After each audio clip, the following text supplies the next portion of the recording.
I wanted to do more T-Mobile home internet testing after receiving and setting up the new Arcadian unit. Now, this time I did not request a replacement. I requested a brand new device. And I requested it to be the Arcadian unit. Now they shipped it out overnight. I got it, and it was a brand new unit. Brand new SIM card. I activated it with that brand new SIM card.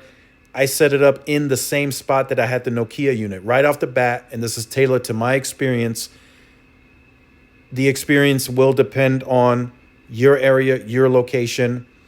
I immediately received a signal boost with the Arcadian unit. When I had the Nokia unit set up on the T-Mobile home internet app, it stated that I was in a weak signal area with 2 bars.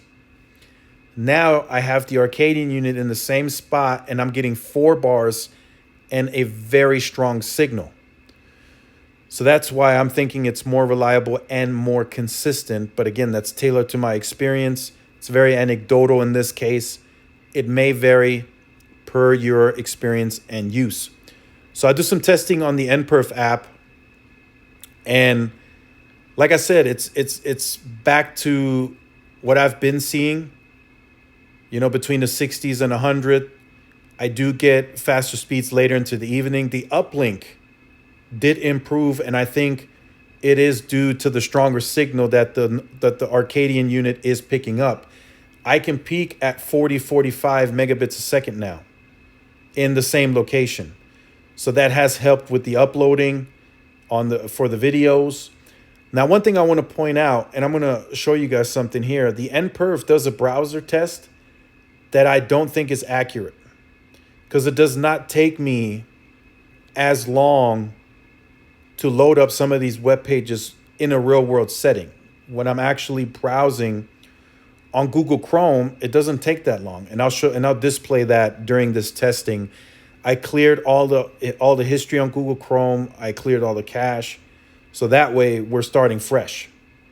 And I will show you guys, it doesn't take, sometimes I'll see 8 seconds or 9 seconds on Amazon. It doesn't take that long to load it in a real world web page, or on a browser, I should say.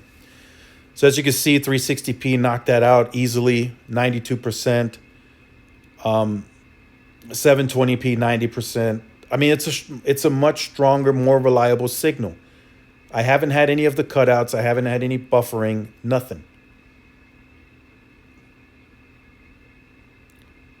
So as you will see, the browsing 68, streaming 90. So the streaming is clean, clear, no issues, 4K, whatever I throw at it, it's been running fine, and gaming is back to normal too.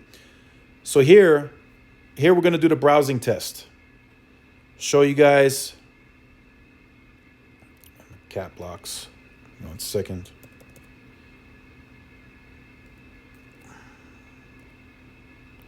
So here we go, Amazon.com. And boom. As soon as I clicked on it, it popped up. So I don't understand why sometimes the browsing test on NPerf takes that long. And like I said, I cleared everything out, so none of this is preloaded in the cache. Oh, give me 1 second. Let's do zoom.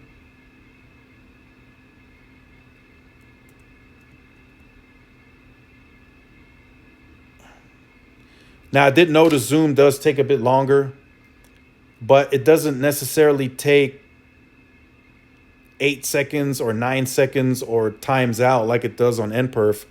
As you can see, it's already loaded up now. And then, of course, sometimes even the Google on the browser on NPerf takes 2 to 3 seconds, which is, as you just saw, is clearly not the case. It pops up instantaneously. Now, the one web page that I did notice that I have a bit of an issue sometimes loading is NBA.com, but that's because it has a lot to render on the web page. Now, in a real world setting, this one has, for me, taken the longest to fully load up everything. But even that, as you just saw, doesn't really take that long. So I just wanted to demonstrate that. I'll go back to Amazon, flipping through the pages. Now it's kind of loaded into cache, so of course it's going to be quicker. But you saw that in real world, real time testing, the NPerf is not as accurate as it may seem. I just wanted to kind of use that for the test. But we'll run a speed test, and I'll just I'll end the video on that. Now, one thing that I did notice is the latency for some reason is picking up a bit on the speed test, and it doesn't really go in line with what I'm seeing on NPerf. NPerf does seem to be posting a bit faster speeds, and I'll run several of these, but what I did notice, there's still that fluctuation, and we've went over that on the channel plenty of times. There is still mobile traffic that has priority. So that hasn't changed. That is still 100% the same. So I think that also affects the ping. As you see now, it's down to 34. Speeds are around the 20s. And, for me, this is fine.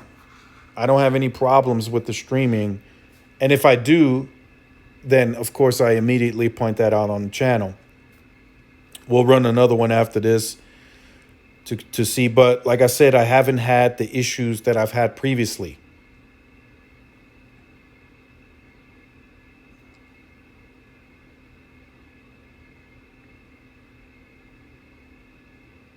And the gaming has been okay too.